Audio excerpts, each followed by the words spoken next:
Sa pagdaan ng mga taon, lumaki si Lito na bihirang makapiling ang ama at kulang din sa mahigpit na paggabay ng kanyang ina't kapatid. Kaya kahit siya'y mabait at masunuri na bata noon, hindi katakatakang napasama ito sa masasamang barkada at di kalaunay naligaw na rin ng landas.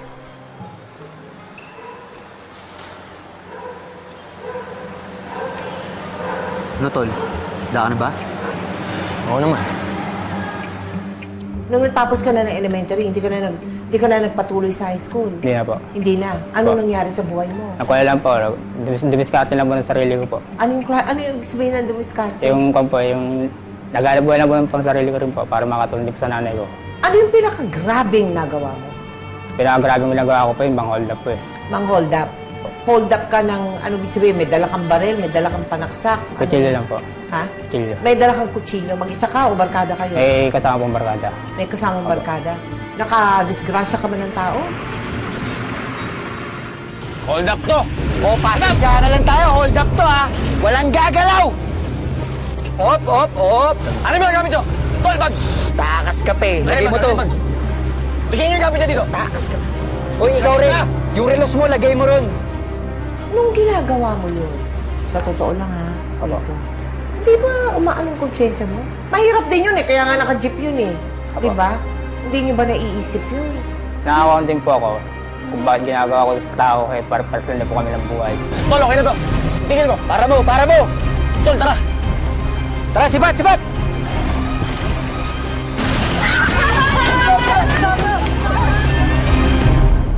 Ayoko! Sige na. Ayoko! Tama na! Nasasaktan ako! Nagpapaliwanag. Nasasaktan Sige ako! na. Hindi ka sinasaktan. Ginagawa mo sa nanay ko! Ay! Ay! Anak! Wag! Tama na!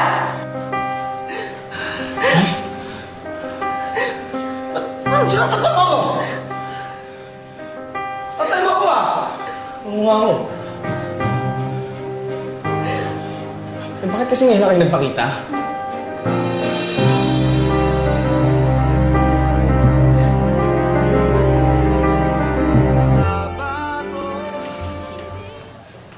Umalis ng tatay mo. Baka raw kasi mapatay mo pa siya o kaya magkapatayan kayong dalawa. Dahil nakainom siya at ikaw naman laseng. Kailan ka pa natutong maglaseng, ha?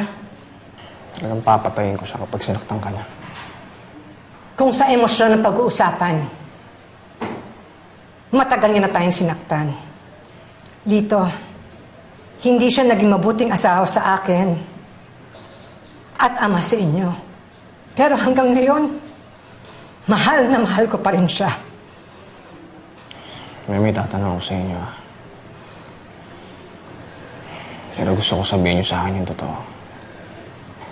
May nakapagsabi kasi sa akin,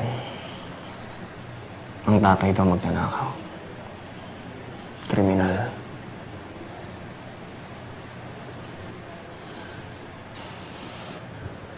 Nay, huwag niyo na pagtakpan yung tao.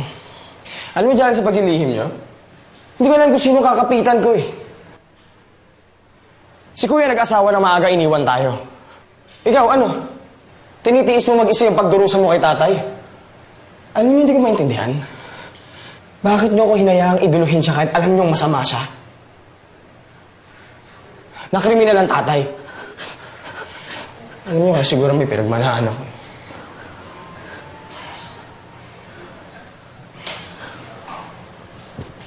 Siguro pati ako.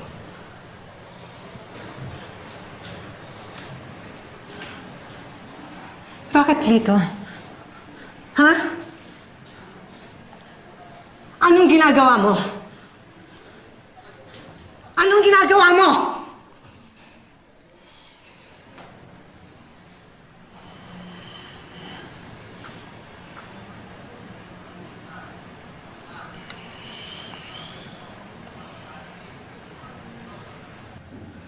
Saan galing to? Gumaya ka na rin sa kanya, ha? Gumaya ka na sa tatay mo! Anak, Hindi kita huhusgahan. Pipilitin kong tanggapin lahat ng magiging desisyon mo sa buhay. Kasi nanay mo. Tatanggapin ko gaya ng pagtanggap ko sa tatay mo noon. Umalis siya dito sa atin. Kasi ayaw niyang pagchismisan tayo ng mga tao dito. Doon, sa malayong lugar niya ginagawa lahat ng illegal na pagdedilihensya niya.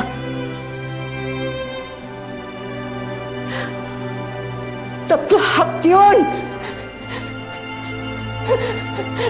tikit mo na akong tinatanggap kasi ang mahalaga sa akin, yung pangtustos para sa inyong magkapatid. Yung para sa pag-aaral niyo.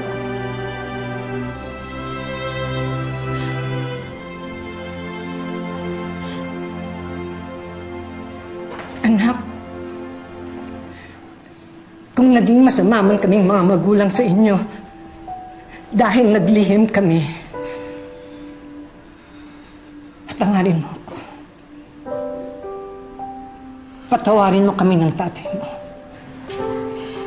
Kasalanan niya lahat eh. Kasalanan ng tatay lahat kung bakit ganito yung buhay natin. Kung bakit ganito yung buhay ko. Huwag mong husgahan ng tatay mo. Dahil baka yan din ang isumbat ko sa iyo balang araw. Anak, gagawin mo pa lang. Alam ko nang mangyayari. Kasi nanay mo ko.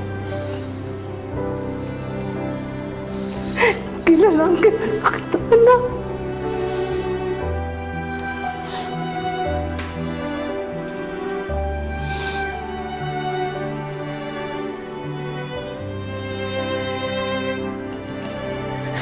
Hindi ko matatanggap. Tama na. Tama na. Tigilan mo na. Ayusin mo na ang buhay mo. Mahal.